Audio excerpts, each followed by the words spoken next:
Hey, hey, peace and blessings, everybody. It's your brother Sorry, back with yet another one. It's gonna be kind of short today, but we're going back with our, we're still doing our whole thing on the 48 laws of power, contrasting the language of true master, kind of filtering the 48 laws of power through the language of true master, or kind of giving the commentary on that, however it may go.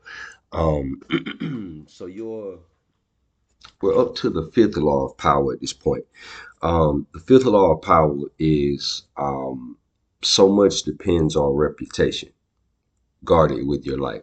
So with this one, we don't really have to, I'm not gonna really go into any long explanation. I'm gonna go into it's a section in TM2, True Master Volume 2, Self to Others, that kind of goes into that. And some of the other videos that we've been really talking about thus far have been going into the whole idea of honoring yourself and developing a relationship with yourself and stuff like that.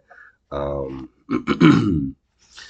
well, this one talks about reputation and honor. So, uh, the law of power that we're going to be dealing with, again, law 5, so much depends on reputation. Guard it with your life. So, this is going to be a section out of True Master Volume 2. This is page 49. Okay, so uh, reputation and honor. Reputation, as we previously discussed, is an aspect that is attributed to quality. A good name or an honorable reputation within the relationships that you have with others is important. Relationships with others are a reflection of your relationship with yourself. I think we said that on numerous other videos. The quality of your relationship with others is also reflective of the quality of your relationship with self. To have an honorable reputation with others is synonymous with honoring self. So that's how we talked about on the other video, honoring self and all that stuff like that. The quality of your relationships with others is an indication of an aspect of you honoring yourself. Concepts such as keeping your word with others sends a message to yourself that would suggest that your word is strong and meaningful. So subconsciously or on a pattern level, when you say things, they come to pass. This trains the subconscious through repetition.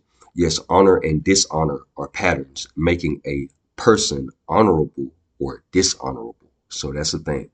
Um, you see what I'm saying? You see how, your name, your reputation, all that stuff like that bleeds into, whether you're branded as honorable or dishonorable among other people, and it makes certain interactions and certain dealings more difficult, or if not impossible. Okay. Your relationship with perceived others is a method of communication to higher levels of self. Remember, we talked about the language of situations, the language of position, all that stuff like that. Um, in this, we're dealing with situations as a communication in the sense of correct and incorrect responses to a given situation or stimulus in a certain context. You see what I'm saying? Okay, your relationship with perceived others is a method of communication to higher levels of self. Do unto others as you will have them to do unto you in general. However, it can also be said that to allow someone to mistreat you, and especially to stay in that situation or relationship, is also a dishonor to self. So it's a thing. It's a balance thing. Do unto others as you will have them to do unto you. You see what I'm saying? That type of thing, the golden rule type deal. But to sit, but to tolerate disrespect is also dishonorable to self. You see what I'm saying? Um, the goal is to remain balanced, not good or evil, so that nature's forces don't have to create balance out of imbalance. Because as we talked about on the previous video, symbols, patterns, and principles, fact or fiction, basically, you're dealing with a system. That's how you even arrive at balance, period. You're dealing with a system, and the system is ultimately going to attain balance. It's going to balance itself back out, or whatever case may be. So it's going to balance itself one way or another. You see what I'm saying? Now, if you have the proper response to stimulus, you balance the system out. So the system doesn't have to create any type of adverse effects to generate its own balance. You see what I'm saying? You flow with the system or whatever the case may be. So you don't have to reap the consequences of whatever the scenario may be. So let's see here. The goal is to remain balanced, not good or evil, so that nature's forces don't have to create balance out of imbalance. What is thought of as good character has its main benefit on a what's in it for me level, meaning it is a thermostat for a self relationship. You see what I'm saying? Having good character. So a lot of the stuff, so this is a feature of a lot of this material as it pertains to, let's say, like True Master.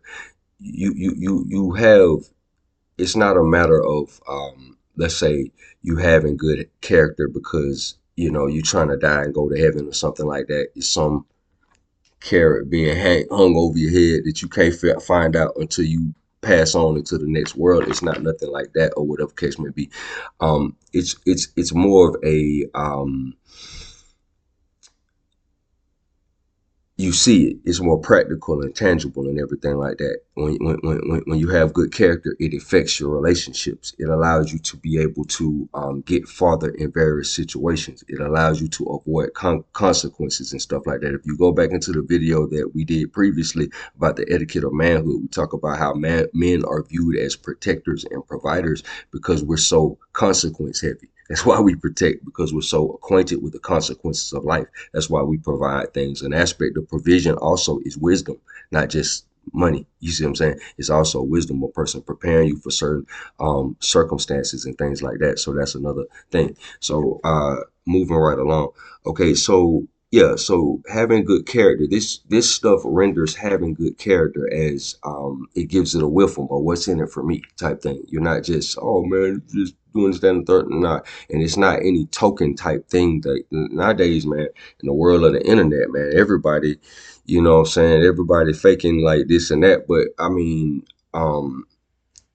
just to appear a certain kind of way or whatever, just to slow down a person's awareness of understanding certain things or whatever, so that they can get some bread. Um, but in this mentality or what have you, having good character or whatever the case may be, it's about your relationship to yourself, because your relationship to yourself is next to your relationship with God. So, if I treat this person like, um, excrement, however it may go, um, it's some sort of reflection back on me, whether I see it in the immediate sense or not. So it constantly forces you, because everything goes back to the observer. Everything goes back to the observer. So it's not, so having good character is not a cliche type thing or whatever. It's something actually functional, and you can actually, it's a feedback loop. You see what I'm saying? So you understand when there's something wrong somewhere. You see what I'm saying? Let me see here.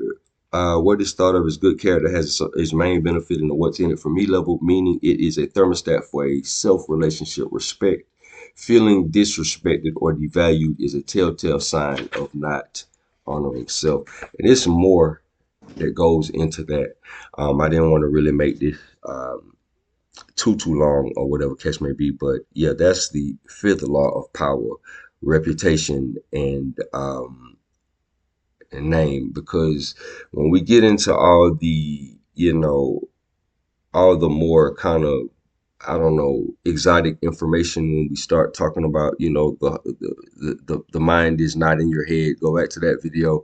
We talk about how the heart tells the brain what to do, and how the heart emits a field, how the heart communicates with other fields like that, or whatever case may be, which accounts for why we, have certain attachments to people, and create certain bonds with people and everything like that. You think about somebody and then they call you, or whatever case may be. And the whole notion that we have in this of you living inside of your mind, because when you take your mind out of your head, put your mind somewhere else or whatever case may be, or understand that what we're calling the mind is not in the head.